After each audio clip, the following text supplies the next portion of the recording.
प्रतिवर्ष भली चलित वर्ष मध्य सरस्वती पूजा अवसर में बीणापाणी यूथ क्लब और संवाद आम ओडिशा मिलित आनुकूल्य रे दंडिका उन्नीत मध्य इंग्राजी विद्यालय रे रक्तदान शिविर अनुष्ठित हो जाइछि।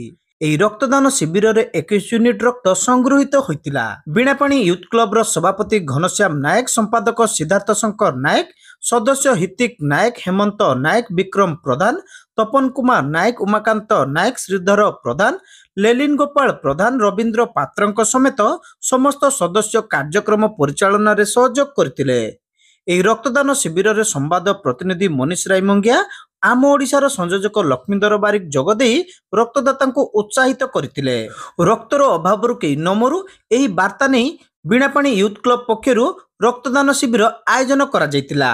बारिपदा जिला रक्त भंडार डाक्तर स्वरूप कुमार दास, रुचिका खुराना, सुकुल हेम्ब्रम, करुणाकर जेना, शकुंतला महांती तत्वावधान रे रक्त संग्रह कार्य संपादन करा जायतिला।